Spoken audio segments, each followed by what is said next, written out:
Shakespeare Nama, all about the bard. Once again I am telling that King Lear जो है कुछ जैसे Shakespeare के अदर प्लेज होते हैं उसकी तरह इसमें भी सब प्लॉट है, ठीक है। यानी एक स्टोरी मेन वाली चलेगी और उसके बैकग्राउंड में एक दूसरी भी स्टोरी चलेगी जो कि मेन नहीं होगी, एक माइनर स्टोरी होगी। तो उस तरह हम इसमें भी देखते हैं। तो इसमें जो पहली स्टोरी है वो तो किंग लियर की है जो कि मेन स्टोरी है, और दूसरी स्टोरी जो है ग्लूसेस्टर की है। ग्लूसेस्टर एक अर्ल हैं, उनकी स्टोरी है। उनके दो बच्चे हैं, एक एडगर है और एक एडमंड है, तो उनसे रिलेटेड स्टोरी है। तो हम देखेंगे one by one. King Lear जो है, किंग लियर के बारे में भी जान लीजिए। किंग लियर के 3 बेटियां हैं। हाँ, सबसे बड़ी बेटी का नाम है क्या? गोनरिल। दूसरी का नाम है, ये ध्यान रखिएगा क्योंकि ये बड़ी चीज़ें हैं, अभी हालांकि हम कैरेक्टर्स में देखेंगे, लेकिन फिर भी जो है जो बेसिक इन्फॉर्मेशन वो बार बार आपको पता होना चाहिए। इस सबसे बड़ी वाली लड़की का नाम क्या है? गोनरिल। दूसरी का नाम है रीगन, आपको स्क्रीन पे दिख रहा है जो मैं लिख रहा हूँ। और तीसरी बेटी का नाम है कॉर्डेलिया। इसको बिल्कुल भी नहीं भूलना है क्योंकि एग्जाम में ना, देखिए मैं बार बार बोलता हूँ, पीजीटी का एग्जाम एक ऐसा एग्जाम है, बहुत ही अनएक्सपेक्टेड टाइप का एग्जाम, कि वो इजी से इजी चीज़ भी पूछ सकता है और डिफिकल्ट से डिफिकल्ट चीज़ भी पूछ सकता है ना। तो आप रेडी रहिएगा। हालांकि वो कभी बहुत लंबा लंबा तो क्वेश्चन नहीं पूछेगा नेट एग्जाम की तरह, लेकिन ये जरूर है कि वो कोई भी क्वेश्चन पूछ सकता है। तो इजी क्वेश्चन में ये भी पूछ सकता है कि who was the eldest daughter of King Lear. तो कौन है भाई? Goneril. Who is the middle daughter? And ये तो सबको पता ही है, तो ये तो पॉपुलर क्वेश्चन रहेगा ही, कार्डेलिया, कि सबसे जो है उनकी छोटी वाली बेटी कौन है, ठीक है, यंगेस्ट डाटर कार्डेलिया, ठीक है। अब फिर इससे फिर दूसरा क्वेश्चन और क्या क्या घुमा के पूछ सकता है कि टू हुम कार्डेलिया वाज मैरिड। कार्डेलिया किससे मैरी की गई थी? रीगन किससे मैरी की गई थी? या who was the husband of Goneril, who was the husband of Regan. तो ये सब आपको ध्यान रखना है, बहुत बेसिक इन्फॉर्मेशन रहेंगी, लेकिन ये बेसिक इन्फॉर्मेशन से शेक्सपियर, यही तो ध्यान रखिएगा कि यूपी पीजीटी तो ऐसा ऐसा बेसिक इन्फॉर्मेशन पूछता है जो कि आप देख के पेपर कहता है ये तो इतना ईजी है, लेकिन बात यह है कि बहुत से क्वेश्चन कठिन भी पूछता है, और जो लोग इजी क्वेश्चन के साथ कठिन क्वेश्चन भी कर ले गए उनकी सफलता निश्चित हो जाती है। और दूसरी चीज़ कि मैं बार बार बोलता हूं कि ये तो लिटरेचर है ही, लेकिन ग्रामर वोकैबुलरी में जो फ्लॉप हो गया तो वो तो ऐसे भी फ्लॉप हो गया। तो दोनों का जिसका कॉम्बिनेशन बहुत अच्छा होगा वही इस एग्जाम में सफलता प्राप्त कर पाएगा। इसलिए जो भी वीडियोस ग्रामर की डाली गई हैं उन्हें बार बार आप लोग देखते रहें, है ना। रिवीजन बहुत ज़्यादा जरूरी है। इसी तरह लिटरेचर के भी केस में। तो full title tragedy of King लियर कब लिखा गया था? 1605। Where written? इंग्लैंड में, ठीक है। व्हेन पब्लिश्ड, ठीक है, 16। देखिए इसका 2 पब्लिकेशन है, ये हालांकि अभी हम डिटेल में पढ़ने वाले हैं। जैसे शेक्सपियर के कुछ प्लेज हैं जो क्वार्टो एडिशन आए थे, यानी उसके पहले अकेले एडिशन निकाला गया था। तो क्वार्टो एडिशन में क्या हुआ? 608 में ये पहले एक बार आ चुका है किंग लियर, और फिर उसके बाद आपको पता है, बताइए भाई, 1623 इसमें कौन सा एडिशन आया था? फोलियो एडिशन, ठीक है। तो फर्स्ट फोलियो आया था, तो पहले ये क्वार्टो में भी आ चुका है। तो अगर 1608 भी पब्लिकेशन में ऑप्शन है और 1623 नहीं है तो ये भी करेक्ट हो जाएगा। फिर उसके बाद लिटरेरी पीरियड क्या है? रेनेसा। ये आप सभी को पता होना चाहिए, ये क्वेश्चन एग्जाम में आपका कई बार पूछ चुका है कि Shakespeare belong to which literary period या विच पीरियड। तो रेनेसा भी दिया है, कभी कभी एलिजाबेथन दिया रहेगा, तो दोनों ऑप्शन करेक्ट है, दोनों एक साथ नहीं देगा। जैकोबियन भी सही होगा अगर वहां पे रेनेसा और एलिजाबेथन ना हो। ध्यान रखिए, क्योंकि एक तो सबसे बड़ी चीज देखिए शेक्सपियर के लिए सबसे बड़ी चीज क्या है, यहाँ जैकोबियन पीरियड इसे क्यों बोल सकते हैं? क्योंकि इसने जो अपने जितने भी मेजर वर्क लिखे हैं वो सब जैकोबियन पीरियड में लिखा है। जो शेक्सपियर का सबसे मेच्योर टाइम चल रहा था वो जैकोबियन पीरियड का टाइम है, ठीक है। 1599 से 1600 वाला 1600 कुछ तक का जो समय, थर्ड पीरियड जो मैंने आप सभी को बताया था, वो जैकोबियन टाइम है। उस समय आप सभी को पता है किंग जेम्स जो है 1603 में आते हैं, ठीक है, थ्रोन पे। और उनके बाद जो इनका रेनिंग पीरियड है, इनका रेनिंग पीरियड क्या है किंग जेम्स का? एवरीवन जल्दी कौन बताएगा? इस पीरियड को लिटरेचर में हम जैकोबियन पीरियड के नाम से जानते हैं। किस पीरियड से? जैकोबियन पीरियड, ठीक है। ठीक है। तो जेम्स चूंकि अब जो है, तो अब आप देख सकते हैं कि जैसे आपका ओथेलो हो गया, किंग लियर हो गया, मैकबेथ हो गया, जितने भी बड़े प्लेज हैं वो सब लगभग इसी पीरियड में लिखे गए हैं, ठीक है, किंग जेम्स के आने के बाद। तो इसलिए जो है आप कह सकते हैं, अगर ये भी एग्जाम में क्वेश्चन अगर घुमा के पूछ दे कि शेक्सपियर ग्रेट ट्रेजेडीज, ठीक है, were dramatized in the period of which king, ठीक है, या at the reign of which king, तो कौन होगा? James one. अगर आपके एग्जाम में कहीं जेम्स 6 दे दे, हाँ, तो ध्यान रखना कि यही जेम्स 6 था, लेकिन तब स्कॉटलैंड होगा, इंग्लैंड के बजाय। किंग ऑफ स्कॉटलैंड था उस समय। चलो ठीक है। सेटिंग क्या होगा? इंग्लैंड है सेटिंग, और प्री क्रिश्चियन टाइम, ठीक है। क्लाइमेक्स क्या है इस प्ले का? क्लाइमेक्स ये है कि लियर raising in the thunder storm. ये एक्चुअली होता क्या है ना कि लियर की जो ये इसलिए मैं यहाँ पे बता दे रहा हूँ ताकि आप जानिए कि जब किंग लियर की दोनों लड़कियाँ जो हैं, बड़ी लड़कियाँ, गोनरिल और रीगन ये दोनों मना कर देती हैं, क्योंकि किंग लियर जो है अपने पूरे जायदाद को, छोटी छोटी चीज़ें जानी है, क्योंकि उसमें कोई दिक्कत नहीं है, कहानी तो चलती रहेगी जब कहानी बताएंगे तो जो किंग लियर क्या करते हैं कि अपने पूरे प्रॉपर्टी को अपनी तीनों बेटियों में बांटने का निर्णय लेते हैं, गोनेरिल, रीगन एंड कॉर्डेलिया। तो कॉर्डेलिया चूंकि बहुत ही प्लेन स्पोकन है, इसको बहुत ज़्यादा चापलूसी आती नहीं है, तो ये बेचारी ज़्यादा बोल नहीं पाती अपने पिता के बारे में, लेकिन गोनेरिल और रीगन तो कहते हैं भाई दुनिया में अगर सबसे कोई प्यारी चीज़ है तो आप ही हो पिताजी, आप ही से सबसे ज़्यादा हम लोग प्यार करते हैं। तो किंग लियर बहुत खुश हो जाते हैं और दोनों बेटियों को अपने पूरी प्रॉपर्टी को 2 पार्ट में दे देते हैं, और कॉर्डेलिया को बिल्कुल भी कुछ नहीं देते हैं। कहते हैं ये बहुत ही दूसरी टाइप की लड़की है, बताओ मैंने इससे इतना प्यार किया, इसे पाला पोसा, और ये मेरे लिए एक शब्द भी नहीं बोल पा रही तारीफ वाली, बढ़िया। तो फिर इस वजह से क्या होता है भाई बांट देते हैं, और ये डिसाइड करते हैं कि भाई मैं अल्टरनेट एक महीना रहूंगा गोनेरिल के पास, और उसके बाद अगला महीना रहूंगा रीगन के पास, और मुझे कुछ नहीं चाहिए, मुझे बस मुझे 100 सोल्जर अपने साथ रखने हैं। मेरे साथ 100 सोल्जर रहेंगे, बस मैं जहाँ रहूँगा मेरे 100 सोल्जर वहीं पर रहेंगे, ठीक है, तो उनको ध्यान देना पड़ेगा। तो ये लोग रेडी हो जाते हैं, और फिर उसके बाद से जब ये रहने लगते हैं तो इन लोग को बहुत प्रॉब्लम आने लगती है। ये लोग कहते हैं कि सोल्जर बहुत ज़्यादा हैं, सोल्जर मत रखिए ये वो, और फिर फाइनली जब ये पहले तो गोनेरिल ऐसा कहती है, रीगन के पास जाते हैं तो वो भी ऐसा कहती है, तो ये बहुत ज़्यादा गुस्से में आ जाते हैं, बहुत ज़्यादा बेचारे नाराज़ हो जाते हैं, कहते हैं बताओ मैंने इतना इन सब के लिए किया, पूरी अपनी प्रॉपर्टी इन दोनों को दे दी, और आज ये दोनों जो है मेरे 100 सोल्जर के पीछे पड़ गए हैं, बताओ मैं राजा रहा हूँ, मैं उनके बिना कैसे रहूँ, मेरे साथ हर समय खड़े रहे हैं सुख दुख में, ठीक है। तो अब ये बहुत दुखी हैं, एकदम पागलों जैसा बिहेवियर करने लगते हैं, ठीक है। और तभी एक जानते हैं शेक्सपियर क्या होता है कि उनकी विशेषता है कि जो सिचुएशन किसी कैरेक्टर की है, जो मेन कैरेक्टर की है या जो प्लॉट में होने वाली, वैसा ही माहौल बिल्कुल बना देते हैं प्ले में, तो बिल्कुल वैसा ही माहौल आ जाता है। जो स्टॉर्म किंग लियर के माइंड में चल रहा है, जितना वो परेशान है, उनके माइंड में बिल्कुल एक स्टॉर्म का माहौल है, ठीक है, अपने डिसीजन को लेकर कि उन्होंने कॉर्डेलिया को क्यों कुछ नहीं दिया, ठीक है, और वही स्टॉर्म ठीक जो है एटमॉस्फेयर में दिखाई देता है, बाहर दिखाई देता है, और ये बिल्कुल पागलों जैसा बिहेवियर करने लगते हैं, ठीक है। तो वो वाली सिचुएशन जो है क्लाइमैक्स की सिचुएशन।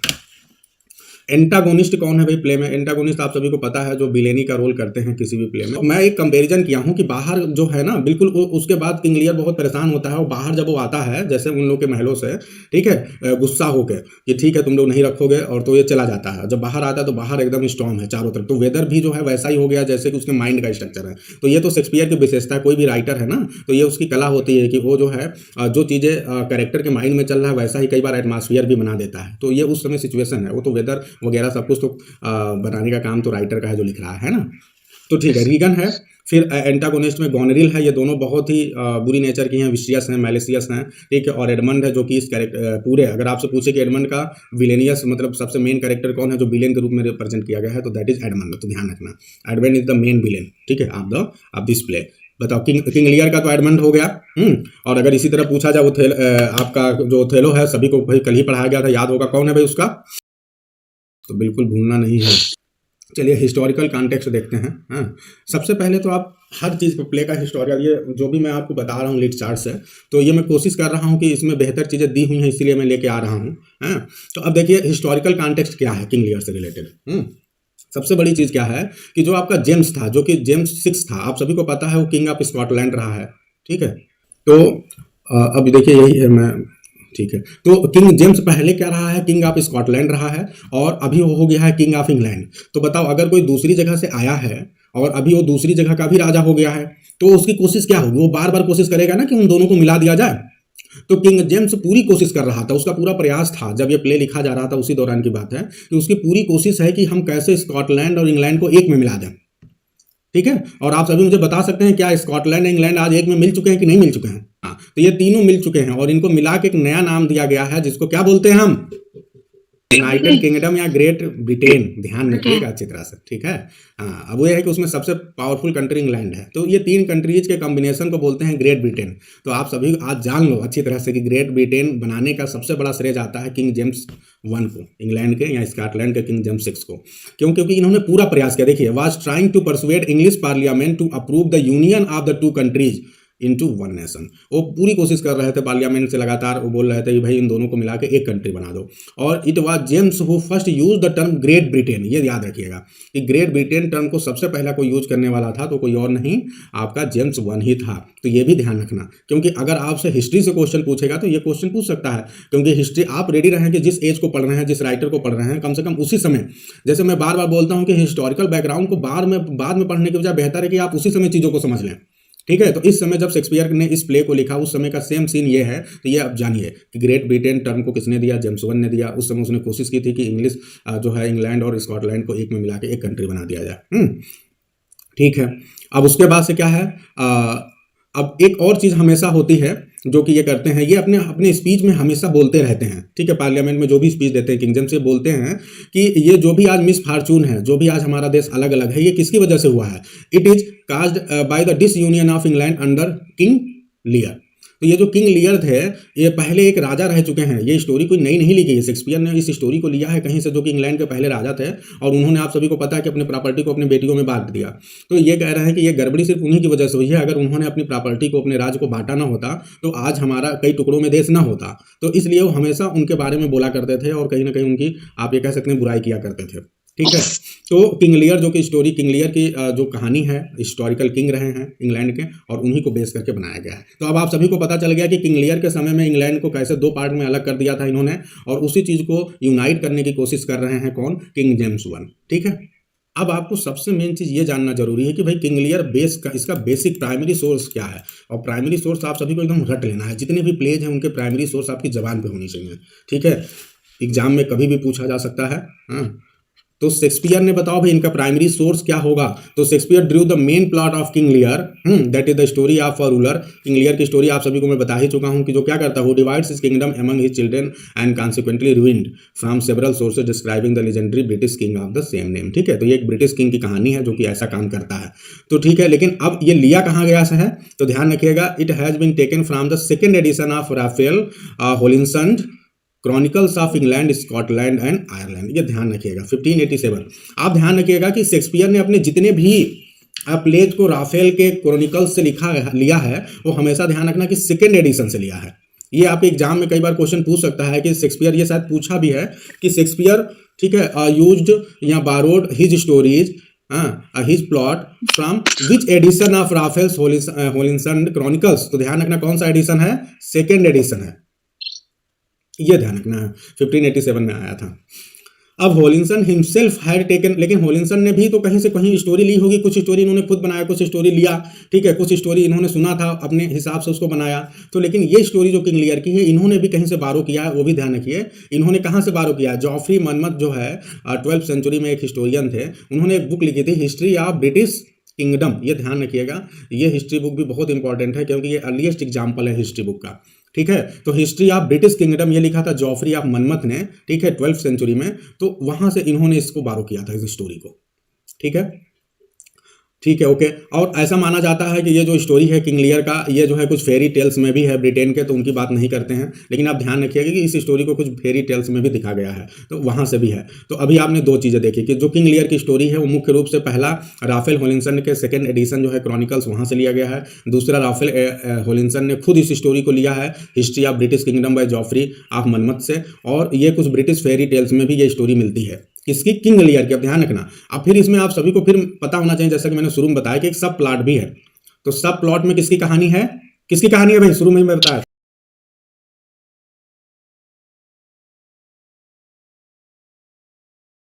तो उनकी स्टोरी कहां से ली गई है, ये एग्जाम का अच्छा क्वेश्चन हो सकता है। हमको तो ढूंढना है, जब भी आप पढ़िए तो सोचिए कि क्या क्वेश्चन पूछ सकता है, ढूंढते रहिए। तो अब ये दूसरा कि सब प्लॉट, शेक्सपियर किंग लियर सब plot has been taken from where, okay, या फ्रॉम, और फिर 4 ऑप्शन दे देगा।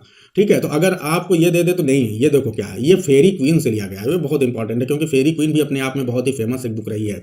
फेरी क्वीन किसके द्वारा लिखी गई है, एडमंड स्पेंसर। तो एडमंड स्पेंसर के फेरी क्वीन से सब प्लॉट को लिया गया है। और उस प्लॉट में क्या है कि एक कैरेक्टर है Cordelia who dies by hanging and from sir Philip Sidney's Arcadia, और अर्काडिया से भी लिया गया है, ये भी ध्यान रखना। इसमें क्या है, एक प्लॉट है ग्लूसेस्टर का, ठीक है, तो वहां से।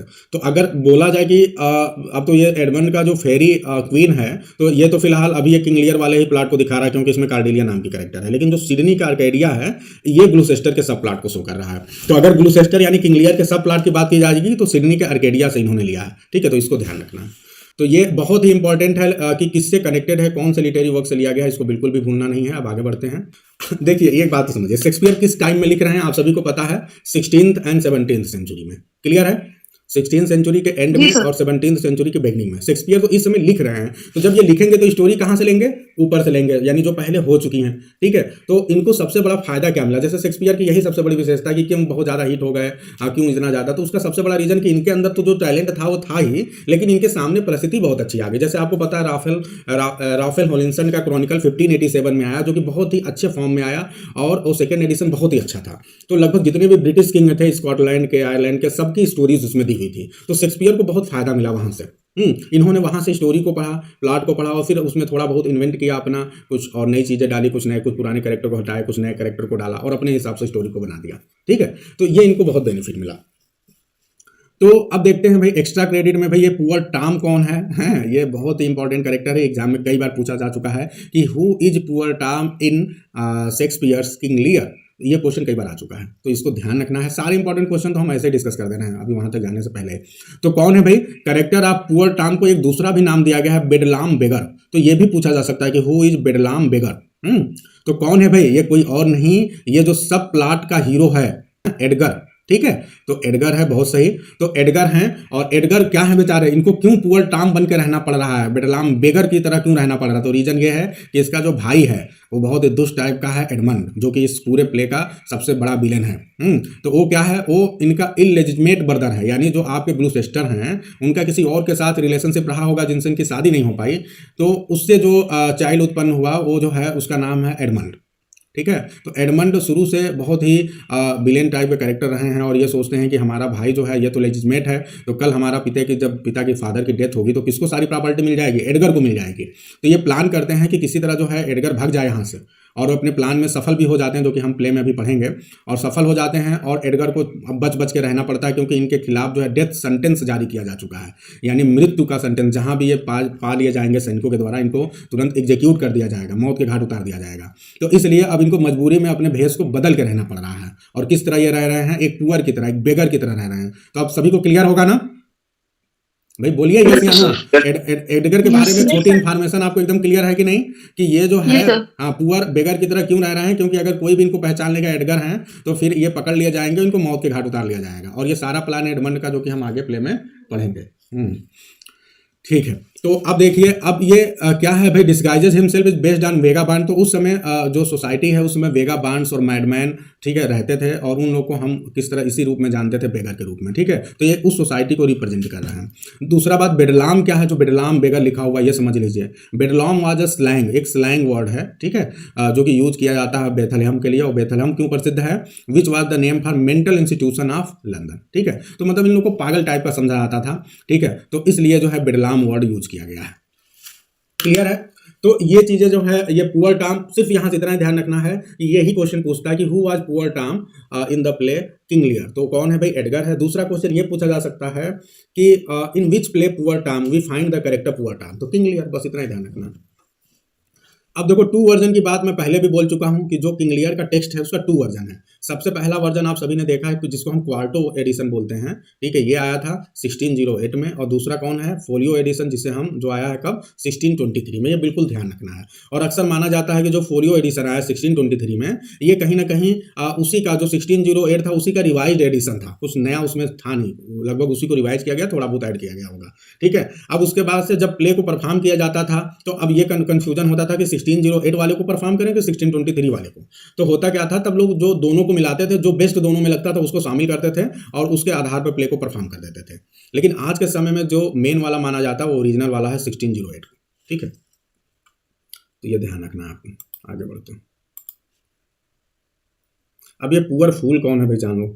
पुअर फूल, जैसे आपने पुअर टॉम देखा, ऐसे एक और कैरेक्टर इसमें पुअर फूल। तो फूल आप सभी समझ रहे होंगे, फूल मतलब क्लाउन, ठीक है। तो शेक्सपियर के सारे प्लेज में आप देखते हैं कि एक क्लाउन रहता है।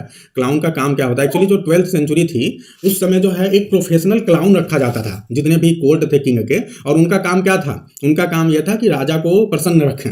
वो बीच बीच में कुछ अपना मौकरी किया करते थे, प्रैंक किया करते थे, उससे राजा जो है टेंशन वाले माहौल में भी लोग खुश हो जाया करते थे, हैं। तो क्लाउन का रोल था उस समय दरबार में। जैसे आप सभी को पता है ना कि पहले के समय में पोएट्स वगैरह राजा के दरबार में रहते थे। जैसे आपने नवरत्न पढ़ा होगा अकबर के समय में, फिर उसके पहले जो है इसी तरह शिवाजी के समय में आपने पढ़ा होगा। तो इस तरह से जो है पोएट्स या क्लाउन्स को रखा जाता था कोर्ट में, कि वो राजा को, किंग को इंटरटेन करते थे, और जो बड़े ऑफिशियल थे।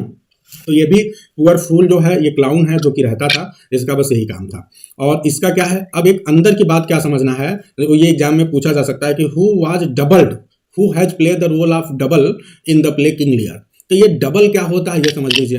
एक्चुअली ये डबल्ड क्या है, डबल्ड का मतलब ये है ना कि जब कोई कैरेक्टर, मतलब ये थोड़ा बाहर आ जाइए प्ले से, प्ले के अंदर नहीं समझ पाएंगे। तो प्ले के बाहर क्या है कि जब एक्टिंग की जाती है, तो जब एक्टिंग की जाती थी तो जैसे कभी कभी क्या होता था, आप देखते हैं कि एक ही पर्सन जो है दो कैरेक्टर अदा करता है, ठीक है।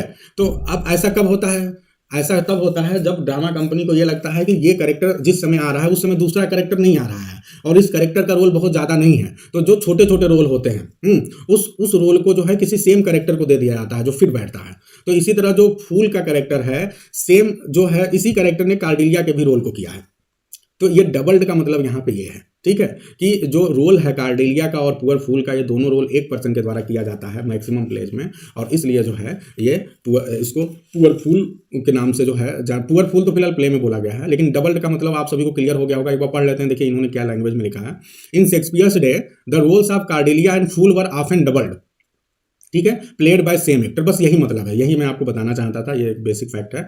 Since the two character are never on stage at the same time, क्योंकि ये दोनों भी कैरेक्टर एक साथ कहीं पर भी स्टेज पे नहीं आते हैं। चलिए अब कहानी से पहले एक बार कैरेक्टर्स को देख लेते हैं फटाफट, हालांकि हमने बहुत कुछ कैरेक्टर के बारे में अभी तक मैं बता चुका हूँ, तो और जल्दी जल्दी देखते हैं भाई कैरेक्टर्स को।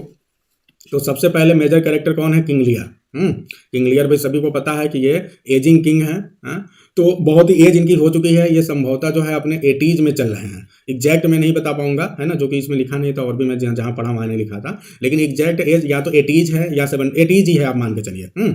और बाकी जो है मैं बाद में एक अलग से नोट्स भेज दूंगा जिसमें क्लियर कर दूंगा। तो ये संभवतः अब जिसकी एज इतनी हो गई, 80s या 70s में चल रहे हैं, अगर 60s में भी चल रहे हैं तो कोई दिक्कत नहीं है, तो अब इनकी एज ज़्यादा हो गई है, और इस समय हर राजा को क्या चाहिए कि भाई उसका कोई बेटा हो या उसका कोई उत्तराधिकारी हो जो उसके राज्य को संभाले, क्योंकि राजा राज्य करते करते थक गया है, तो अब ये चाह रहा है कि कोई दूसरा आए जिसको हम दें, तो भी किसको देगा, जो इसके खुद के बच्चे होंगे, और इसके बच्चे सारी कौन है, इसके सारे बच्चे जो हैं सब फीमेल चाइल्ड हैं, तो अब ये उन्हीं में तो अपने राज्य को बांटेगा। तो अब इन्होंने एक पावर डिस्ट्रीब्यूशन सेरेमनी आप कह लीजिए, मैं पावर डिस्ट्रीब्यूशन इसलिए बोल रहा हूं, या पावर ट्रांसफर सेरेमनी बोलिए, क्यों, क्योंकि इस सेरेमनी में क्या हो रहा है, पावर को ट्रांसफर किया जाएगा। पावर किसके पास है अभी भाई, अभी पावर किसके पास है, अभी पावर है किंग लियर के पास। अब इसके बाद ये पावर ट्रांसफर किसमें होना है, इनकी तीनों लड़कियों में, बोलता हूं पावर ट्रांसफर सेरेमनी, हालांकि ये कई जगहों पे ये वर्ड यूज भी किया गया है। तो पावर ट्रांसफर सेरेमनी होने जा रही है, जिसमें ये कहा गया है कि आज जो है किंग अपने पूरे राज्य को अपनी बेटियों में डिवाइड करेंगे, ठीक है। अब देखते हैं भाई, तो ageing king of Britain and tragic hero of the play Lear who is used to complete obedience from everyone, और चूंकि लियर की अब एज भी ज्यादा हो गई है तो इनको बहुत ज्यादा ओबीडियंस चाहिए, और हर कोई करता भी है भाई, किंग रहे इंग्लैंड के, तो हर कोई राजा को बहुत सम्मान देता है, तो इनको हर किसी से सम्मान चाहिए, और थोड़ा नहीं बहुत ज्यादा, मतलब कोई व्यक्ति जाए तो जरूर इनको नमस्कार करे, इनके पैर को छुए जितना भी हो सकता है। Makes two related major errors, two major errors, ये यहाँ पे दो एरर करते हैं, ध्यान रखना। पहला एरर क्या है कि giving up political responsibility by transferring power to his daughter, इनकी एक पहली गड़बड़ी यही है कि ये अपनी पॉलिटिकल पावर को, रिस्पांसिबिलिटी को अपनी डॉटर्स को दे देते हैं, और जो किंग कभी एक राजा के अंदर में था अब वो तीनों डॉटर में बटने जा रहा है, और बटेगा दो में, तो कहीं ना कहीं पूरे अपने राज्य को इन्होंने दो जगह बांट दिया, तो पावर भी दो जगह बट गया, और जो इंग्लैंड की यूनिटी है वो कम हो गई, ये भी ध्यान देना है ब्रिटेन की।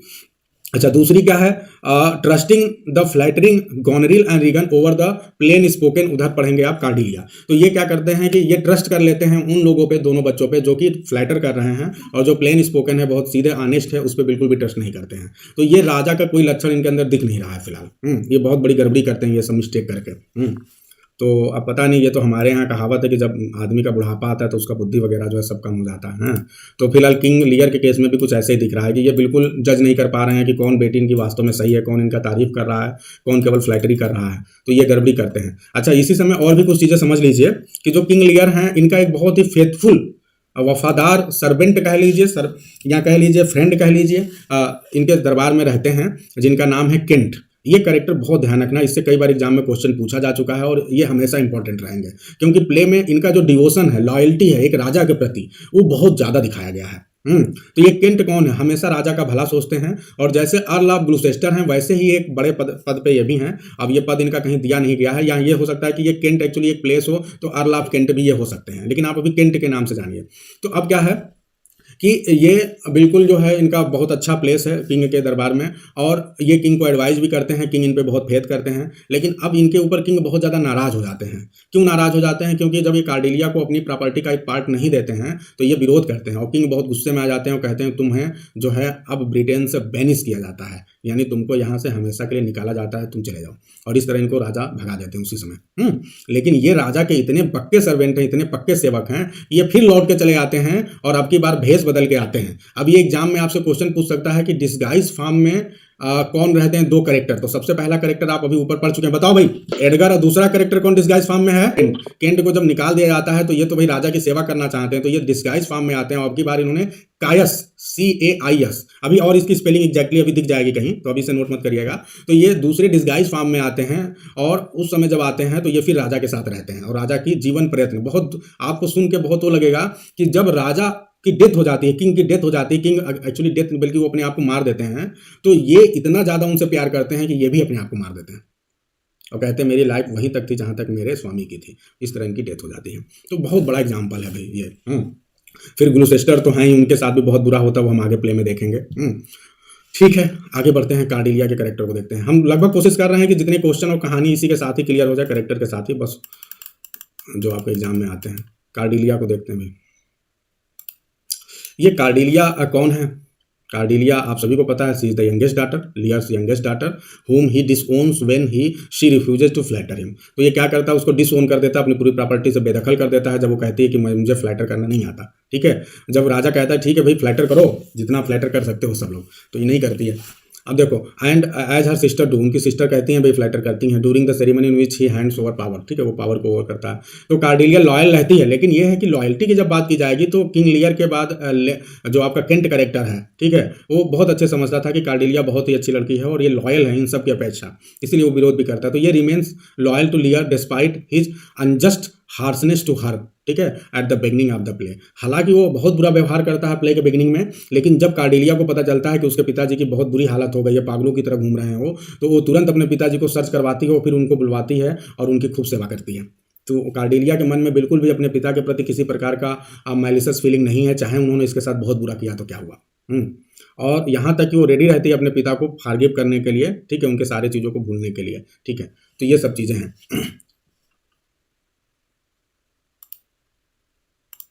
अब गॉनरिल हैं और एडमंड जल्दी जल्दी देख लेते हैं। गॉनरिल आप सभी को पता है भाई, गॉनरिल कौन है? She is the oldest daughter. इसको ध्यान रखना, ओल्डेस्ट का मतलब सबसे बड़ी लड़की है, ओल्डेस्ट डॉटर है किंग लियर की। Who is the first to flatter him. और सबसे पहले अगर एग्जाम में ये क्वेश्चन कुछ भी पूछ सकता है कि who was the first daughter to flatter and to get, ठीक है, फर्स्ट टू इंसल्ट, दोनों चीज़ें, मतलब सबसे पहले फ्लैटर भी करती है और इंसल्ट भी सबसे पहले राजा को यही करती है। ठीक है, तो first to flatter him in the power transfer ceremony and first to insult him afterward, अब उसके बाद जब वो रहने आता है। और कैसे? Throwing him and his knights out of her house, कहती है कि आपके नाइट्स को मैं नहीं रख सकती। तो ये जो है गॉनरिल है, ध्यान रखना है आपको भाई, बड़ी लड़की है इनकी। आगे बढ़ते हैं। अच्छा, अब गॉनरिल की शादी किससे हुई है भाई? ध्यान रखिएगा, बहुत अच्छे से ध्यान रखिएगा कि गॉनरिल की मैरिज किससे हुई है? Duke of Albany. हाँ, ये याद रखना। और ड्यूक ऑफ अल्बेनी को क्यों याद रखना है, ये भी बहुत जरूरी है आपको। क्यों याद रखना है? क्योंकि यही एक कैरेक्टर है जो अंत में जीवित बचता है। इस पूरे प्ले के अंत में आप पाएंगे कि सारे कैरेक्टर की डेथ हो जाती है, जितने भी कैरेक्टर हैं कोई बचता नहीं है, सिर्फ ये ड्यूक ऑफ अल्बेनी बचेगा और एक और कैरेक्टर बचेगा, बताओ भाई? एडगर। ध्यान रखना, ड्यूक ऑफ अल्बेनी और एडगर, ये दो कैरेक्टर सिर्फ बचेंगे प्ले के अंत में। ठीक है, सबकी डेथ हो जाएगी, यहाँ गायब हो जाएंगे। तो इस तरह से जो है हम ये देखते हैं, तो ये बहुत अच्छा। और ये बचने का रीज़न क्या है? सिर्फ यही दोनों कैरेक्टर हैं जो कि बहुत अच्छे हैं कार्डिलिया के अलावा, जिन्होंने कोई गलती नहीं की है। ठीक है, तो इन सब को बचना चाहिए, लेकिन कार्डिलिया इतनी इनोसेंट है, वो बेचारी कोई गलती नहीं की थी और उसको एग्जीक्यूट कर दिया जाता है, हैंग कर दिया जाता है। इसी चीज़ के लिए बहुत से राइटर जो हैं, या कह लीजिए कि लोग जो हैं, बहुत ही शेक्सपियर को मानते हैं कि शेक्सपियर ने पोइटिक जस्टिस नहीं किया है। पोइटिक जस्टिस ये एक टर्म है, याद रखना आप सभी को। ये पोइटिक जस्टिस क्या होता है सभी को पता है? Anyone from the group? Shakespeare के प्लेज में बताया जाता है कि पोइटिक जस्टिस का अभाव है। हाँ, मतलब उतना नहीं हुआ जितना होना चाहिए। जैसे ओथेलो में डेस्डेमोना की डेथ हो जाती है, बताओ डेस्डेमोना ने क्या गड़बड़ी की थी, लेकिन डेथ हो गई। इसी तरह इस प्ले में किंग लियर में जो है कार्डिलिया, जिसका कोई रोल नहीं है, इतनी इनोसेंट है, कोई गड़बड़ी भी नहीं की है, फिर भी उसकी डेथ हो जाती है, तो भाई उसकी क्या गड़बड़ी? तो पोइटिक जस्टिस तो नहीं हुआ ना। तो पोइटिक जस्टिस क्या होता है? एनीवन? यस, तो अगर इसके लिए एक स्टेटमेंट देना हो तो क्या बोलेंगे आप? ये बोलेंगे कि इंडस्ट्री इज रिवार्डेड, या good thing is rewarded and bad thing is punished. ठीक है, एंड इविल इज पनिश्ड। ठीक है, तो जो अच्छी चीजें हैं उसे रिवार्ड मिले और जो बुरी चीजें हैं जब उसको पनिशमेंट मिलती हैं तो उसी को ये बोलते हैं कि पोएटिक जस्टिस हुआ है। ठीक है, लेकिन शेक्सपियर के प्ले में ऐसा नहीं होता है। पोएटिक जस्टिस होता है अल्बेनी और एडगर के केस में तो पोएटिक जस्टिस है, इन्होंने बुरा नहीं किया तो इनके साथ अच्छा हुआ। अल्बेनी को पूरा जो है दोनों का साम्राज्य मिल जाता है जो दोनों लड़कियों थी, और एडगर जो है ये भी अर्ल ऑफ ग्लूसेस्टर बन जाते हैं। ठीक है, जो इनके पिता का प्लेस था, तो इन दोनों को रिवार्ड तो मिलता है, लेकिन यह है कि कार्डिलिया को के साथ गलत हुआ है तो इसलिए पोएटिक जस्टिस नहीं हुआ है, ऐसा बोला जाता है। ठीक है, तो ये ध्यान रखना आपको। तो ड्यूक ऑफ एल्बेनी जो हैं ये अच्छे कैरेक्टर हैं, ये ध्यान रखना है, और ये हमेशा अपनी वाइफ को डांटते रहते हैं उसके गलत बिहेवियर के लिए जो अपने फादर के साथ वो करती है। ठीक है, और इसकी वाइफ जो हर समय इनको बोला करती है ऐसे मत रहा करो, वैसे मत रहा करो, वो सोचती है कि इनको विलेन बना दे, लेकिन ये बनते हैं नहीं। ठीक है, और अंत में क्या होता है, at the end she plots again Albany and even against her former ally her sister Regan out of the lust for Edmund. और इनके साथ बुरा भी होता है कि इनकी खुद की पत्नी चाहती है कि इनकी डेथ हो जाए। और क्यों चाहती है भाई, एनीवन, क्योंकि वो अब एडमंड से प्यार करने लगी है। ठीक है, एडमंड कौन है आप सभी को पता है कि विलेन कैरेक्टर है जो कि बहुत ही स्मार्ट है, तो सन ऑफ ग्लूसेस्टर हैं। तो इनका अचानक जो लव ट्रांसफर हो जाता है, जैसे प्रॉपर्टी का ट्रांसफर हुआ ऐसे इनके लव का भी ट्रांसफर इनके हस्बैंड की बजाय किधर जाता है, एडमंड की ओर। ऐसा क्यों, क्योंकि जो एल्बेनी है बहुत ही ऑनेस्ट और अच्छे कैरेक्टर हैं, और ये चूंकि विलेन टाइप की हैं, ठीक है, मैलिसस कैरेक्टर है, तो इनको भी मैलिसस आदमी चाहिए, और उस चीज़ में पूरा परफेक्ट है कौन, एडमंड। तो ये चाहती है कि मेरा हस्बैंड की डेथ हो जाए तो मैं एडमंड से शादी करूंगी। और ये भी देख रही है कि इसकी जो दूसरी बहन है कौन है, रीगन, ये भी क्या कर रही है, ये भी एडमंड को धीरे धीरे चाहने लगी है, क्योंकि इसके हस्बैंड की डेथ हो जाती है प्ले में बाद में। तो ये सोचती है कि भाई अब जो है हम ये भी चाह रही है तो क्यों ना हम इसको भी मार दें। तो ऐसा ये दोनों बहन एक दूसरे को मारने का भी प्रयास करते हैं एडमंड को पाने के लिए, तो ये भी ध्यान रखना है आपको। अब देखो एडमंड कौन है, ये ग्लूसेस्टर का यंगर इलेजिटिमेट सन है, ध्यान रखना, इलेजिटिमेट। ठीक है, ये एग्जाम में क्वेश्चन पूछा जा सकता है कि who is the illegitimate son of Gloucester, या who has been described as illegitimate in the play King Lear, कुछ भी पूछ सकता है, you have to be ready. Edmund resents the fact that the accident of birth has deprived him of legal status. तो ये हमेशा इस बात से बहुत दुखी रहता है, नफरत करता है इस फैक्ट से कि जो उसका बर्थ हुआ है वो बर्थ जो है चूंकि एक ऐसी मदर से हुआ है जिससे इसके पिता की शादी नहीं हुई है, और इस वजह से उसका जो स्टेटस है वो इलीगल है। ठीक है, और इस वजह से हो सकता है उसे इनहेरिटेंस यानी जो पिता की प्रॉपर्टी है वो ना मिले विरासत में। He schemes to turn Gloucester against his legitimate son Edgar, और इसीलिए वो प्लान करता है कि कैसे ग्लूसेस्टर को अगेंस्ट कर दे उसके लेजिटिमेट सन से। ठीक है, ठीक है, और फाइनली उसमें सफल भी हो जाता है। आगे बढ़ते हैं, एडगर को भी देखते हैं। तो एडगर आप सभी को पता चल चुका है, बहुत बात कर चुके हैं। एडगर कौन है, ये एल्डर एंड लेजिटिमेट सन है, लेजिटिमेट सन है किसका, ग्लूसेस्टर का। ठीक है, और ठीक है छोड़ते हैं, बस इतना समझिए, बहुत सीधे हैं, अच्छे हैं। फिर कहानी तो इनके बारे में बहुत हम लोग बात ही कर चुके हैं, पुअर टॉम के रूप में रहते हैं। और फाइनली जो है बस एक चीज़ और यहाँ ध्यान रखना है, अगर आपसे एक एग्जाम में क्वेश्चन पूछा जा सकता है और बहुत इंपॉर्टेंट है कि एडमंड को किसने किल किया, who killed Edmund eight the end of the play. Edmund को किल करने वाला कोई और नहीं, एडगर ही है। जो क्वेश्चन है वो मैं सीधे सीधे बता रहा हूं, इससे बाहर एक भी क्वेश्चन आपके एग्जाम में आने वाला नहीं है भाई, तो एकदम ध्यान रखना, बहुत अच्छे से पढ़ना है। लेकिन एक बेचारे के साथ दिक्कत है कि शुरू में ये समझ नहीं पाता है, और एडमंड जो है इसको बिल्कुल जैसे यागो को ओथेलो बहुत बेवकूफ़ बनाता है, तो ऐसे एडमंड ने एडगर को बेवकूफ़ एकदम बनाया है। और पूरे अंत तक प्ले में ये अपनी बेवकूफ़ी की वजह से यानी उसके जो प्लान रहता है उसमें वो सफल हो जाता है, और ये समझ नहीं पाते हैं तो सोचते हैं मेरा भाई है जो बोल रहा है सही बोल रहा होगा। और इस तरह उसके बाद में आके ये दिक्कत हो जाता है इनके साथ, है ना। तो ये पूरा टाइम के रूप में पूरे प्ले में रहते हैं, अंत में अपने जो है अपने डिस्गाइज को ओपन करते हैं, रिवील करते हैं, और फिर उसके बाद उसको मार देते हैं। ठीक है भाई, तो बहुत कष्ट सहते हैं भाई के हाथों ये।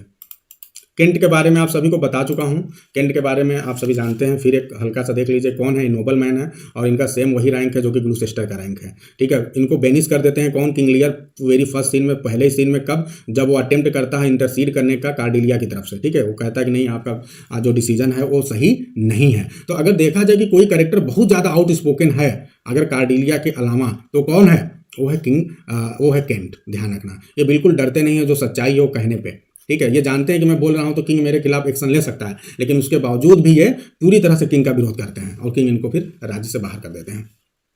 तो ये भी दम होना चाहिए, नहीं तो बहुत से लोग कर नहीं पाते हैं। देखिए आप फूल को देख, फूल तो आप पहले भी देख चुके हैं, फूल क्या है, जेस्टर है। ये जेस्टर भी वर्ड ध्यान रखना, एग्जाम में कुछ भी पूछ सकता है कि हु इज जेस्टर, या जेस्टर जो है, जेस्टर एक्चुअली एक सीन ऐसा है जहां पे मतलब when after which scene we do not find jester in the play, यानी ऐसा कौन सा सीन है जब कौन सा एक्ट है या सीन है जिसके बाद जेस्टर प्ले में दिखाई नहीं देते हैं। ठीक है, अब यहाँ तो उनकी डेथ हो गई, क्योंकि आपको पता है कि स्टॉर्म था, स्टॉर्म में किंग लियर हैं, जेस्टर हैं और केंट हैं, सब लोग हैं, लेकिन उस स्टॉर्म सीन के बाद इनका दिखाई नहीं देते हैं ये। तो ये ध्यान रखना है, ये कौन सा सीन है, ये एक्ट 3 और लिख लो सीन 6। ये एक्ट 3 सीन 6 के बाद एडगर हमें कहीं पर भी फूल दिखाई नहीं देते हैं, या जेस्टर नोट कर लीजिए भाई सभी लोग। इसके बाद आपको जेस्टर प्ले में कहीं भी दिखाई नहीं देते हैं। अब कुछ भी हम सोच सकते हैं, या तो उनकी डेथ हो गई या डिसअपियर हो गया, क्या हो गया पता नहीं चला, लेकिन वो नहीं है अब। अच्छा, दूसरी चीज क्या है कि जेस्टर का रोल क्या है। आपको सभी को पता है कि ये केवल प्रैंक करते हैं, लेकिन इनके प्रैंक में बहुत पावर है। ये जो भी अपने स्टेटमेंट देते हैं, स्टेटमेंट इनके बहुत अच्छे अच्छे स्टेटमेंट हैं, और वो स्टेटमेंट रिडल्स के फॉर्म में है, यानी उनकी मीनिंग बहुत दूर तक जाती है। ठीक है, और कहीं ना कहीं वो जो किंग लियर ने मिस्टेक किया है उसको दर्शाती हैं और उसके कॉन्सिक्वेंसेस को बताती हैं। एक मैं बुक पढ़ रहा था, वहां पे मुझे एक लाइन मिली थी फूल की, मैं बोल रहा हूँ, सुनिएगा आप लोग। Have more than thou showest, speak less than thou knowest. ये नोट कर सकते हैं आप। Have more than thou showest, show SHOWEST।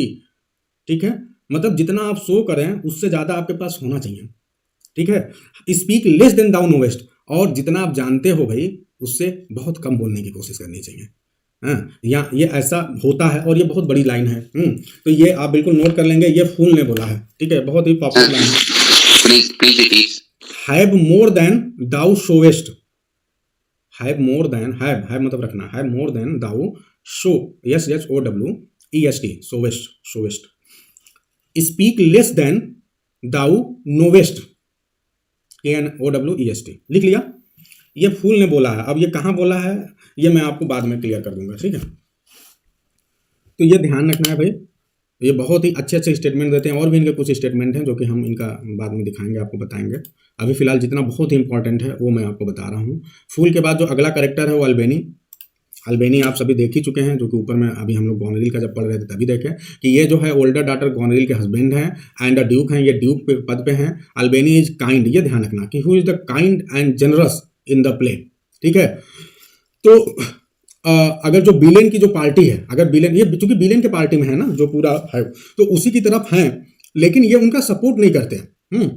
और ये काइंड एंड जनरस हैं, ये ध्यान रखना है। In contrast to his malicious wife and criticises her for her treacherous behaviour toward her father, जो फादर के प्रति उसका बिहेवियर है उसको क्रिटिसाइज भी करते हैं। However he realizes the viciousness of the other character he is aligned, जैसे एडमंड एंड रीगन। तो ये बाद में इनको पता चलता है कि ये जिनके साथ रह रहे हैं वो दूसरे कैरेक्टर भी, एडमंड और रीगन भी बहुत ही विलेन टाइप के हैं, विलेनियस हैं, लेकिन तब तक तो बहुत कुछ गड़बड़ हो चुका है। ये बहुत कोशिश करते हैं भाई एल्बेनी कि कार्डेलिया को मैं बचा लूं, लेकिन बचा नहीं पाते हैं, क्योंकि जब एडमंड की डेथ होती है तो मरते मरते बताता है कि भाई अब तुम लोग चाहे जो कर लो, मैं तो अपने अभियान में सफल हो गया, मैंने तो किसी को भेज दिया है कि वो कार्डेलिया और लियर को मार दें, और जब तक इनके सैनिक जाते हैं तब तक तो वो लोग कार्डेलिया को हैंग कर चुके रहते हैं। तो बहुत डेथ हो जाती है, पेनफुल डेथ ऑफ कार्डेलिया। जो फ्रांस है, फ्रांस को आप कह लीजिए किंग ऑफ फ्रांस या प्रिंस ऑफ फ्रांस। ठीक है, फ्रांस कोई कैरेक्टर नहीं है, बल्कि प्रिंस ऑफ फ्रांस कह लीजिए आप। तो ये कौन है भाई, ये कार्डेलिया के हस्बैंड है। इनका भी कैरेक्टर बहुत अच्छा माना जाएगा, लेकिन बेचारे प्ले में बहुत कम रोल है इनका। तो फ्रांस इज अ बेनिवेलेंट कैरेक्टर, बहुत ही अच्छे कैरेक्टर हैं, दारू काइंड हैं, बेनिवेलेंट हैं। वो takes Cordelia as his wife without a dowry, और ये बहुत बड़ी बात है। देखिए उस समय जो है बिना डाउरी के इन्होंने एक राजा की लड़की से बिना किसी डाउरी के शादी कर लिया। क्यों कर लिया? क्योंकि वो कार्डेलिया के बिहेवियर, आउट स्पोकन नेचर, इन सबको देख के बहुत प्रभावित होते हैं। When she has been rejected by her father and even sends her back to England with the French army, और उसके बाद यहाँ तक कि अपने पिता, चूंकि उसके पिताजी हालांकि धोखा किए थे, लेकिन उनको हेल्प करने के लिए वो उसको भेजते हैं इंग्लैंड में विद द फ्रेंच आर्मी, अपनी आर्मी के साथ, to rectify the wrong carried out by Goneril and Regan against Lear, और सारी चीज़ों को सही करने के लिए जो कि गॉनरिल और रीगन ने गड़बड़ कर दी है लियर के खिलाफ। लेकिन सारा अभियान असफल हो जाता है। क्यों? क्योंकि जो फ्रेंच की आर्मी है वो विजय प्राप्त करती है कि हार जाती है? एनीवन हार जाती है। यह नोट कर लीजिएगा कि जो फ्रेंच आर्मी है वो जाति कार्डेलिया उसको नेतृत्व करती हैं। हालांकि वो बोलता है थोड़ा रुक जाना, मैं अभी आ रहा हूँ, फिर हम लोग अटैक करेंगे, लेकिन ये जल्दी में अटैक हो जाता है इंग्लैंड की आर्मी पे, और कार्डेलिया बहुत अच्छे से रिप्रेजेंट नहीं कर पाती हैं। ठीक है, और इसी वजह से फ्रेंच की जो आर्मी है वो हार जाती है। और फिर उसके बाद इसीलिए जो है फिर एडमंड बोलता है कि किंग लियर और कार्डेलिया को प्रिजन में डाल दो, और फिर उसके बाद उनके हैंगिंग का ऑर्डर दे देता है। ठीक है, तो ये ध्यान रखना कि जो फ्रेंच आर्मी है वो हार जाती है। तो अगर ये भी एग्जाम में क्वेश्चन पूछा जाए कि इन किंग लियर फ्रेंच आर्मी क्या बोले वाज डिफीटेड और was defeated eight the and, तो ये ध्यान रखना, yes it was defeated, the army was defeated, तो ये ध्यान रखना है। तो अब अच्छा, एक दूसरी चीज की ये जो प्रिंस ऑफ फ्रांस है, इनका जो कैरेक्टर है ये कितना है, केवल फर्स्ट सीन में है। तो ये भी आपसे पूछा, इसको दूसरे तरह से अगर मुझे पूछना हो तो मैं पूछ सकता हूँ कि द प्रिंस ऑफ फ्रांस या the husband of Cordelia appears in the play in which scene, और उसमें first scene, second scene, third scene and first second third ऐसे कुछ भी करके बनाया जा सकता है। तो ध्यान रखना है केवल फर्स्ट सीन में है ये। माइनर कैरेक्टर में कौन कौन है? रीगन है। रीगन आप सभी को पता है कौन है भाई, ये मिडिल डॉटर है। रीगन मिडिल यानी सेकंड नंबर की डॉटर है, क्योंकि 3 ही है। और ये भी सेम वैसे ही है जैसे कि गॉनरिल का कैरेक्टर है। बहुत ज़्यादा फ्लैटरी करना है इनका काम, और पावर ट्रांसफर सेरेमनी के दौरान बहुत ज़्यादा ये फ्लैटरी करती हैं, और इस वजह से किंग खुश होकर इनको जो है आधा प्रॉपर्टी इनको भी देते हैं। और रीगन जो है ये बहुत ही विलेन टाइप की कैरेक्टर हैं, बिल्कुल सेम अपनी बहन की तरह। और कैसे, और इनके सबसे अच्छी बात है कि इनकी जोड़ी बहुत अच्छी बन जाती है। इनके जो हस्बैंड है वो भी उतने ही बड़े विलेन हैं। तो Regan shows her particular brutal nature when she adds her husband the Duke of Cornwall in the blinding Gloucester। और ये बहुत ही मतलब एक कहा जाता है ना कि जितना फीमेल के अंदर होना उससे बहुत ज़्यादा ये दिखा देती हैं, इतना ज़्यादा ट्रेचरस और इतना ज़्यादा मतलब ब्रूटल कैरेक्टर। आप जब इसको पढ़ेंगे तो बहुत आपको अजीब लगेगा। ये क्या करते हैं, जो ग्लूसेस्टर हैं, आप सभी को पता है ग्लूसेस्टर कितने ऑनेस्ट अच्छे पर्सन हैं। उनको अचानक ये लोग पकड़ लेते हैं जब वो आते हैं, किंग लियर की तारीफ करते हैं और उनसे कहते हैं इन लोगों से कि तुम लोगों ने गलत काम किया है और अपने पिता को अपनी उनकी प्रॉपर्टी वापस करो या कम से कम उन्हें सही से रखो।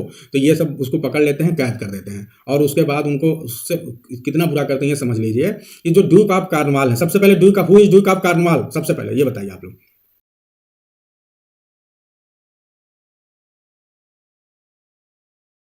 अभी तुरंत मैं क्वेश्चन बार बार इसलिए पूछ रहा हूं कि आपको याद रहे। Who is the husband of Goneril, Duke of Albany. Who, तो हस्बैंड ऑफ रीगन है ड्यूक ऑफ कार्नवाल। और ये देखो क्या करते हैं, बहुत ही विलेनियस कैरेक्टर हैं ये। ग्लूसेस्टर को रस्सियों से बांध के और उनकी आंखें, उनको पहले बहुत पीटते हैं और फिर उसके बाद उनकी आंखें निकालने का प्रयास करते हैं। तो इनकी जो वाइफ है रीगन, ये कहती है अरे ये काम मेरे को करने दो, और उनकी दोनों आंख को बताइए नाइफ से निकालते हैं। कितना भयानक सीन होगा वो, और ग्लूसेस्टर कितना चिल्ला रहे होंगे, और ये उनकी आंखों को निकाल के और उन्हें छोड़ देते हैं मरने के लिए।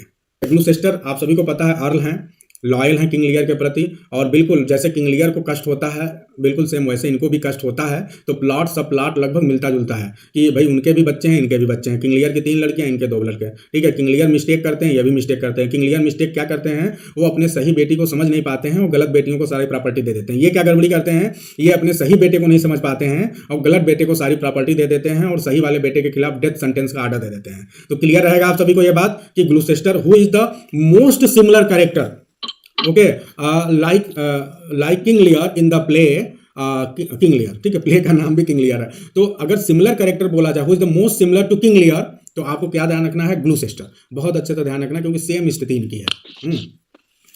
ठीक है।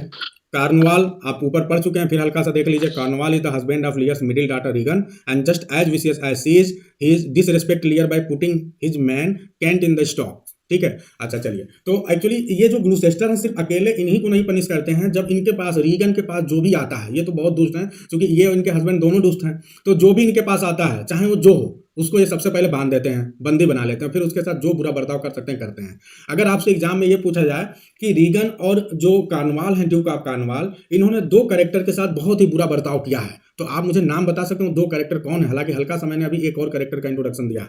एक तो ग्लूसेस्टर हो गया जिनकी आंखें निकाल ली जाती हैं, दूसरा केंट है। कौन है? केंट, याद रखना है केंट। केंट क्या होते हैं? केंट राजा की तरफ से, आपको पता है केंट कब आते हैं, ध्यान रखना। आपको पता है कि सबसे पहले राजा किसके पास रहते हैं, किस लड़की के पास, किस डॉटर के पास रहते हैं राजा सबसे पहले फास्ट। तो गॉनरिल क्या होती है, गॉनरिल के पास जब ये रहते हैं तो गॉनरिल ये कहती है कि पापा आप ये 100 सोल्जर्स आप रखे हैं, ये बहुत ज्यादा हैं, ये सही नहीं है। आप एक काम करिए, इतने सोल्जर रखने की क्या जरूरत है आपको बुढ़ापे में, आप एक काम करो, ये 100 की बजाय 50 कर दो पापा, ये 100 तो बहुत ज्यादा है। तो ये बहुत गुस्सा हो जाते हैं कि 100 नहीं, ये बताऊं कम करके, ये गुस्सा हो जाते कहते हैं मैं एक भी सोल्जर को कम नहीं करूंगा, तुम इनका इंपॉर्टेंस नहीं जानती होगी लेकिन मैं जानता हूं, मेरे सुख दुख के साथी रहे हैं। तो ये मना कर देते हैं। फिर उसके बाद ये केंट ये क्या करते हैं, किंग लियर कहते हैं, केंट चूंकि इनका बहुत फेथफुल रहता है और इस समय डिस्गाइज फॉर्म में इनके पास रहता है, तो ये बोलते हैं एक काम करो, आप ये लेटर लेके जाओ और मेरी छोटी बेटी के पास यानी सेकंड वाली बेटी के पास, जो कि जिसका नाम रीगन है, अब तुम उसके पास जाओ और उससे ये बोलो कि तुम्हारे पिताजी मेरे पास आने वाले, तुम्हारे पास आने वाले हैं, उनके लिए उचित स्वागत का प्रबंध किया जाए। राजा है भाई। तो अब ये जो है जब जाते हैं तो ये जो गॉनरिल है बहुत चालाक है, इसने कहा कि और ये जानते कि मेरी बहन तो मेरी जैसे ही दुष्ट है, लेकिन उसको पहले सब मैं बता दूं। तो ये अपने भी एक कैंडिडेट को भेजती है, ठीक है, जिसका नाम है ओसवाल्ड, अभी आप आगे देखेंगे।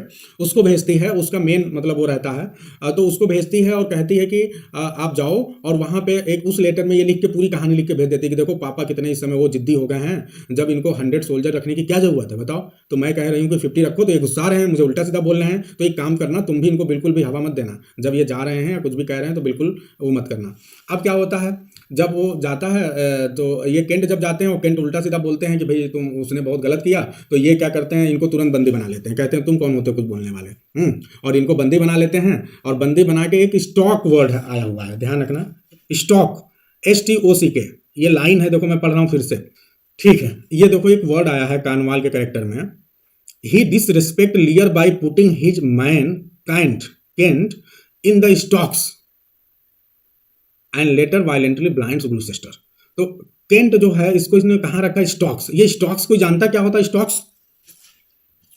इन्होंने केंट को स्टॉक्स में डाल दिया, जेल नहीं कहेंगे एक्चुअली। स्कॉट्स क्या है मैं बोल रहा हूँ, इसे या तो नोट कर लें या सुन लें। सुन लीजिए, ये स्कॉट्स एक तरह से एक इंस्ट्रूमेंट होता है स्टॉक्स। ये कैसा होता है, आप लोग अपने दिमाग में इमेज बनाइए, मैं बता रहा हूँ। ये इसमें पनिशमेंट दिया जाता है, स्पेशली टेररिस्ट या बहुत कोई भयानक टाइप का जो है गुनाह करता है, जिससे बहुत डर होता है सोसाइटी को, समाज को, ऐसे व्यक्ति को स्टॉक्स में रखा जाता है। स्टॉक्स क्या होता है, एक वुडन टाइप का स्ट्रक्चर होता है जिसमें किसी व्यक्ति को हम पैक कर देते हैं, और उसमें केवल उसके हाथ और पैर और सर, ये 3 चीजें दिखाई देती हैं, ठीक है। यानी वो पूरी तरह से पैक है, और समझ लीजिए कि एक समझ लीजिए अलमारी टाइप का लकड़ी का कोई स्ट्रक्चर है, उसमें जो है उसके हाथ पैर बाहर निकले हुए हैं और बेड़ियों से जकड़े हुए हैं, ठीक है, जंजीर लगे हुए हैं या जो भी कह लीजिए आप। तो पैर में लगा हुआ है, हाथ में लगा हुआ है और गर्दन में भी लगा होगा, ठीक है। और ये 3 चीजें सिर्फ दिखाई दे रही हैं, पूरा शरीर जो है वुडन जो भी स्ट्रक्चर है उसमें ढका हुआ है। शायद आप लोग को समझ में आ रहा हो, इस तरह का शायद आप लोगों ने कोई मूवी देखा हो तो उसमें ऐसे देखे होंगे कि कैसे बंदी बना के रखा जाता है। भयंकर तरीके से रखा गया है इनको, कि उसके केवल फीट और हैंड जो हैं, ठीक है, वो जो है उसके लिए केवल जगह बन पाएगी, और बाकी जगह जो है पूरा उसको करा जाएगा। तो ये है स्टॉक्स, बाकी आप इसके बारे में पढ़ लीजिएगा। तो ये आपने देख लिया कि किस तरह से जो है ये 2 कैरेक्टर्स को कार्नवाल और ये रीगन मिल के वो करते हैं, केंट, और दूसरा है ग्लूसेस्टर, दोनों के साथ बहुत बुरा बर्ताव ये लोग करते हैं। अब देखिए, जो हम कहानी देख रहे थे उसी दौरान अब होता क्या है कि जब ये इनके पास जाएंगे, चूंकि यही स्टोरी चल रही, देख लीजिए, जब ये इनके पास जाएंगे, किसके पास, सेकेंड डॉटर जो रीगन है उसके पास जब किंग लियर जाएंगे, चूंकि अब हुआ क्या है कि केंट को तो इन लोगों ने बंदी बना लिया है, तो केंट तो लौट के आया ही नहीं, तो अब किंग लियर उधर से अपना चल देते हैं, जैसे उनकी बड़ी लड़की इनको अपमान करती है, इंसल्ट करती है, तो अब ये चल देते हैं, और उसके बाद वो सीधे पहुंच जाते हैं, ठीक है, महल के पास, जहाँ पे कॉर्नवाल ऑन और उनकी बेटी जो है रीगन रहती है। और फिर ये बोलते हैं, अभी ये कुछ बोले उससे पहले ही इनकी बेटी जो है बोलती है, पापा आप ये बताइए, आप ठीक है, आपको हम लोग ध्यान दे रहे हैं, आपको इतना रखने के लिए तैयार हैं, लेकिन ये क्या बात हुई, आप अपने इतने सोल्जर्स को अपने साथ लिए घूमा करते हैं? इनकी क्या जरूरत है बताइए? ये जो काम कर रहे हैं, ये खाली बैठ के रोटियां खाते रहते हैं, इनका कोई काम है नहीं है, तो क्या मतलब है फर्जी खर्च करने का, बताइए। तो क्लियर और गुस्सा हो जाता है कि बताओ ये क्या हो रहा है। फिर वो कहती है कि ऐसा है पापा, बड़ी दीदी ने तो आपको 50 सोल्जर रखने के लिए बोल भी दिए थे, लेकिन मेरे हिसाब से ठीक नहीं, ये भी 50 भी ज़्यादा हो गए, मुझे लगता है सिर्फ आपको 25 सोल्जर अपने पास रखने चाहिए, ठीक है। तो अब बहुत ज़्यादा नाराज हो जाते हैं ये, और फिर उसके बाद गुस्से में उल्टा सीधा बोलते हैं और फिर निकल जाते हैं, ठीक है। और फिर बहुत ही पागलों जैसा बिहेवियर इनका हो जाता है, ठीक है। फिर टॉम से और सबसे मिलते हैं, फिर कहानी ऐसे चला करता है, ठीक है। तो अब जाके आप सभी को लगभग स्टोरी मेरे ख्याल से क्लियर हो गया होगा, कैरेक्टर को बेस करके और सारी चीज़ों को करके, ठीक है। अब और देख लीजिए, 1-2 जो कैरेक्टर हैं, जैसे ओसवाल्ड। ओसवाल्ड कौन है भाई? ये गोनरिल स्टीवार्ड कौन होता है? जो चीफ सर्वेंट होता है, तो इनका चीफ सर्वेंट है कौन है? ओसवाल्ड। ध्यान रखना, ये क्या करते हैं, ये गोनरिल इन्हीं को लेटर लेके भेजती हैं, किसके पास? रीगन के पास, और ये बताने के लिए कि भाई पापा देखो आ रहे हैं, इनको समझ लेना। तो Oswald blind obedience to evil Goneril earns him contempt from the good character Kent and Edgar, ठीक है। तो ये क्या करते हैं, ये बिल्कुल ब्लाइंड है, जैसे इनके भाई इनको पता है कि गोनरिल गड़बड़ है, लेकिन उसके बावजूद भी जो कहती है वो यही करते हैं, एकदम सेम वही काम करते हैं, ठीक है। तो इस प्रकार से देखा जाए तो जो बुरे कैरेक्टर में है उनमें एक नाम और आप सभी को याद रखना चाहिए, ओसवाल्ड, ठीक है। अब ठीक है, बुराई का साथ देते हैं तो बुरे ही माने जाएंगे, ठीक है। और ये क्वेश्चन भी बहुत ही ज्यादा इंपॉर्टेंट है, हालांकि है बहुत छोटा, लेकिन ये आपके एग्जाम में आ चुका है, ठीक है। हु इज क्यूरन, ठीक है। तो क्यूरन ये एग्जाम में आ चुका है, और ये आप कर नहीं पाओगे क्योंकि कहानी में इनका जिक्र नहीं मिलता है, और ऐसे कैरेक्टर जो कि एग्जाम में पूछ दिए जाते हैं वो आप गड़बड़ कर देते हो। ये आपके एग्जाम में क्वेश्चन पूछ चुका है कि who is Curran in the play, नहीं ये भी नहीं पूछा इन द प्ले किंग लियर, तब तो शायद आप बता ही देते, कुछ नहीं होगा तो सर्वेंट होगा, लेकिन सिर्फ पूछा है कि Curran appeared in which play of Shakespeare, ठीक है। तो किस प्ले में आया है क्यूरन, अब तो नहीं बोलेंगे आप लोग। तो ये एग्जाम में बिल्कुल पूछ सकता है, और इनको ध्यान रखना है। तो बस आपको जितनी भी चीजें मेजर चीजें थी लगभग मैंने बता दिया है। अब एक क्वेश्चन 2016 में आया हुआ है, उस क्वेश्चन को आप देख लीजिए। स्टोरी तो अब लग रहा है एक्ट वाइज बताएंगे तब और अच्छे से क्लियर होगी। एक और क्वेश्चन जो आपके एग्जाम में आ चुका है उसे आप लोग नोट कर लें या बस सुन लें। वो क्वेश्चन क्या आया है आप सभी को बताना भी है, आंसर क्या होगा। 2016 में ये क्वेश्चन आया है ठीक है। और ये क्वेश्चन अभी तक आया नहीं था, आया था लेकिन अलग तरीके से आया था, लेकिन 2016 के ऑप्शन अच्छे हैं। Which of the following is the dominant theme of Shakespeare's famous play King Lear? Filial ingratitude, ठीक है, ध्यान रखना। और फिलियल का मतलब ध्यान रखना, ये एक्चुअली अलग से भी पूछा जा सकता है वन वर्ड सब्स्टिट्यूशन में। रिलेटेड टू सन या डाटर, ठीक है, तो अगर सन या डाटर बात हो रिलेटेड टू उनसे तो उसको फिलियल बोलते हैं, ठीक है। और इनग्रेटिट्यूड मतलब डिसरिगार्ड, तो ये जो इनके बेटे हैं सन या डाटर, यानी जो ये जितने भी लोग हैं, जैसे अगर देखा जाए एडमंड के केस में तो सन है, उसने गलत बिहेवियर किया अपने फादर के साथ, क्योंकि उसे जानता था कि ग्लूसेस्टर अब जा रहा है तो इसके साथ बहुत बुरा, उसको पता है कि ग्लूसेस्टर रीगन और इनके पास आ रहा है, ड्यूक ऑफ कार्नवाल के पास, तो उसके साथ गलत बिहेवियर ये लोग करेंगे, लेकिन उसके बावजूद भी वो जाने देता है।